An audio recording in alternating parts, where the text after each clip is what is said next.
try to line up different colored balls like that. It's just fun. I know what he's talking about. I mean, you have to play it to understand it. Yeah. But it sounds really corny and like kiddie, but I know, but I mean the graphics look pretty awesome. Yeah, and actually there was a first opening screen that my Galaxy S can't quite even handle displaying correctly. I mean, it displays it, but it's really choppy, like very slow frames per second. On the other hand, my Asus Transformer tablet does not play it at all. What? Yeah. Oh, another reason. It will not play this game. You know, honestly, I can't be a fanboy of something I'm not a huge fan of. I'm starting to not be a huge fan of the Asus Transformer. Okay. Do you want to run that game on your Transformer? I'd love to. It would be cool too. You need a program called Inject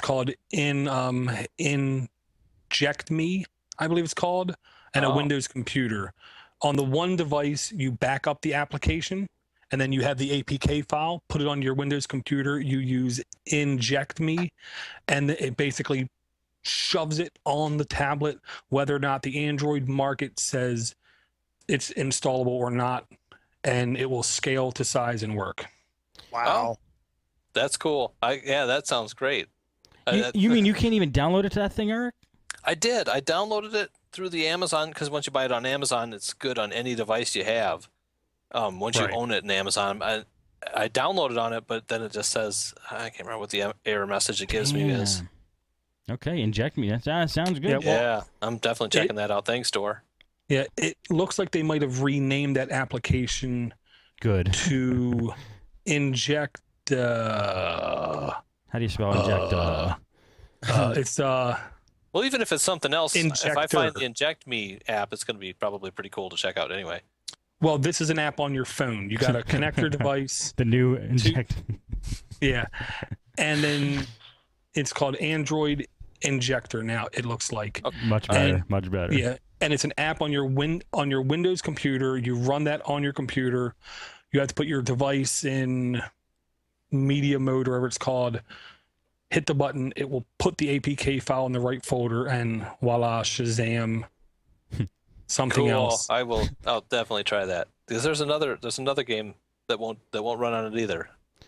I'm just curious now. Before we go to the door, what else? Anything else, Eric, on the Transformer you don't like? Like, how come you're not? Is that just that is the reason, or is there a couple other things like shortcomings? One thing I notice across the board is when I type, generally the typing is always slow. It's like you type in down here and you watch the letters go in. I mean, that's not a big deal. It's never like missed a letter on me or anything. I don't know. Other than that, I haven't found myself really taking the place of my phone at all for much. Right.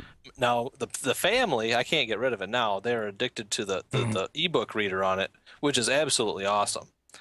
And they got the Kindle app, the Nook app, all built into this now, and hundreds of free books at your disposal, and it's really nice. Well, super quick question, Eric. Did you try an alternate keyboard by any chance? Yeah, yep. I put the Flex T9 keyboard on it, and it does exactly the same thing the stock one did. I haven't tried. I can tell you that Flex T9 is a super duper Whammo infectable heavy keyboard. And not light at all. Yeah, it does have a lot of What's your suggestion, Dor? Better Keyboard 8, because I don't know what else to suggest. Try Better Keyboard. Better Keyboard. But when I got to admit though, when I use Better Keyboard, I turn off where it flashes the letter you press. I turn off all that bling. So it's quicker. It's super fast. Right, and real quick, Red Dwarf is asking in the chat if the Android Injector app will work on AT&T devices. Probably not, because on Eric's device, it's just the market doesn't recognize it as being a compatible app. On AT&T devices, they modified Android itself to not allow side loading. So I severely doubt that app will work. Cool. Or not cool, but go for it, Dor. You're up next. Oh, okay.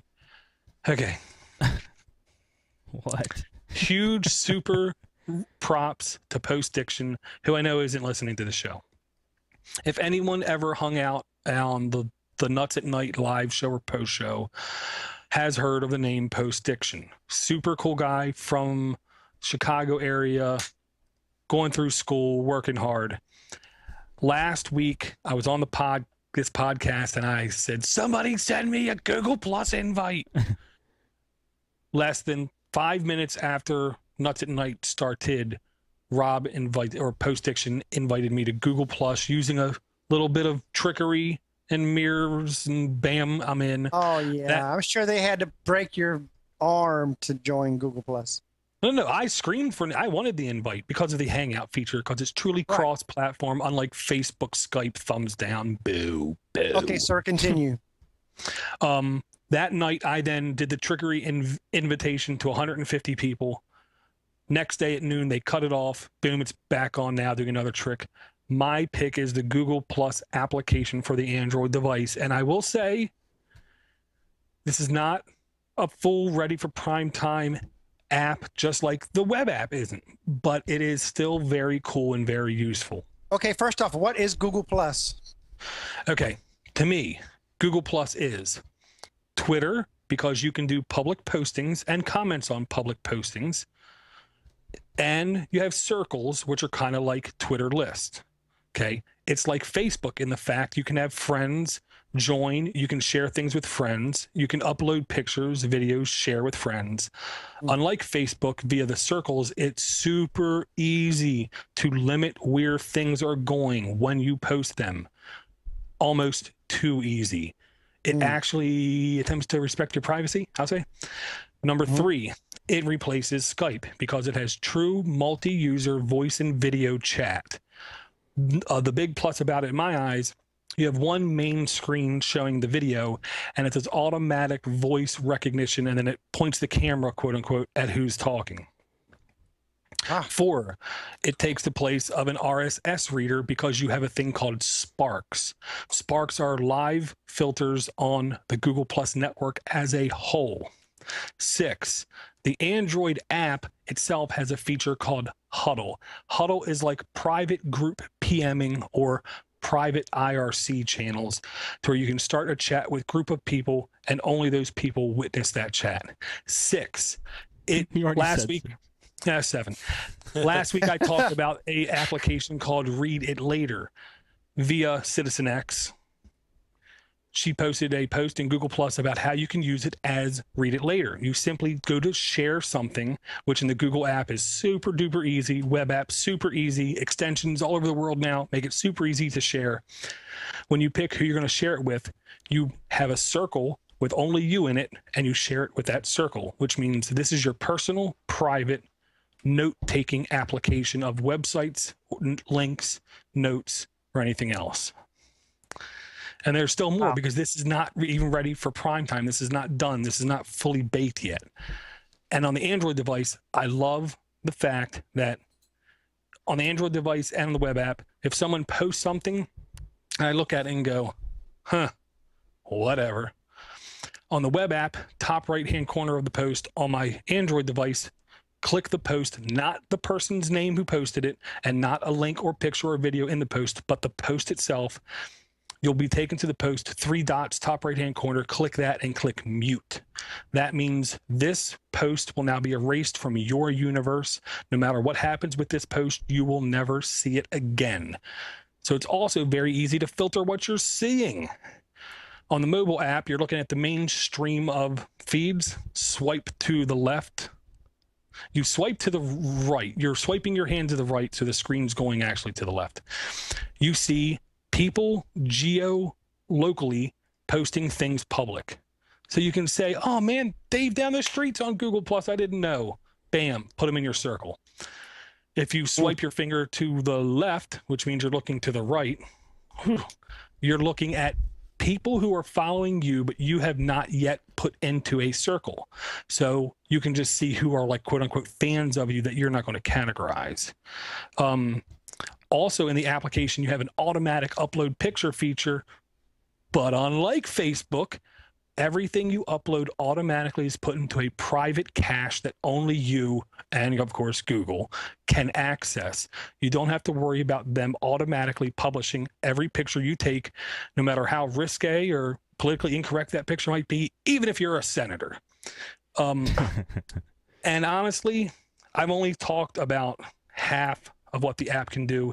It has your typical Twitter type features where you're on a web page, you can share Google Plus, puts all the information there, the title of the page and a link to the page. The circle management system on the phone is a touch lacking in comparison to the web interface. Some of the options on the stream are a touch lacking compared to the web interface. But I gotta say, overall, I'm quite pleased with it. And the thing I really like about the web app, you can go to your profile on the right side of the page. You can view the page as anyone. You can type in Mark Zuckerberg, right? Mark, his name's Mark, I think. I don't know. It's Frank. And you can, it's Frank Door. Okay, and then you can see what Frank sees when he looks at you. So it's very easy to know, comprehend, understand what your privacy settings are and how they are then interpreted to the other user. I'll say if you do join, and if you do need to join and you do not know how to join and nobody you know knows how to make you join, DOOTODOOR, oh wait, DOORTODORGEK@gmail.com. I'll hook you up, no problem. Awesome. Yo, I was just looking at the website, Google Plus, native app, Android 2. It's available for Android 2.1. It's in the Android market. iPhone coming soon. Yeah, whatever. It's about time. I know it's first Nice. here. You got it here first. And a super quick last thing: if you are on there, you need to follow Gina Trapani. Well, you got it. You got it right. Number one, she's the most followed female on this network. And I don't want to use foul language, but that just means stupid people yet have not taken over the network. Number one rule about Google Plus: don't invite stupid people. Number two, it all matters who you follow, who you put in your circles. You create your own page. So just be careful who you follow, because that's you can put them in your circle, but you can take them out too. Well, yeah, but they know that too. She is incredibly smart, but at the same time, she's posting other people's smart stuff about trips and ticks and techniques on how to get things done in Google Plus, like hotkeys that aren't yet publicized and neat little tricks like that. It's pretty cool. She founded Lifehacker, didn't she?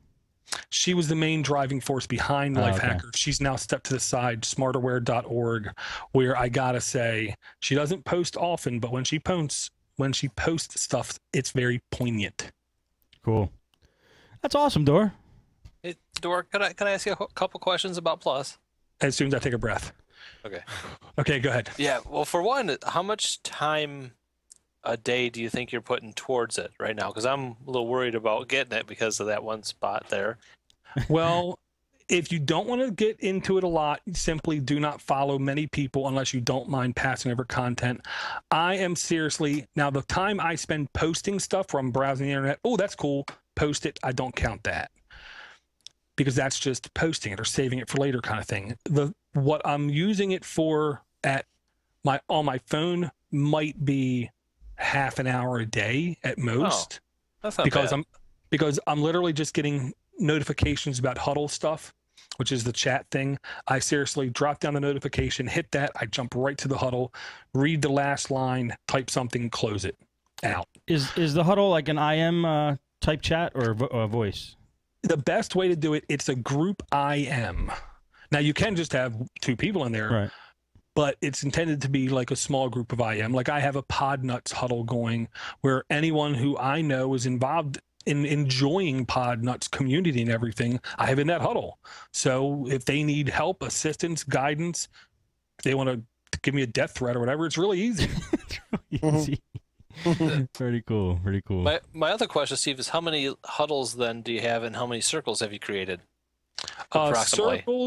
Circles, because of the hack to get people in, I have extra circles.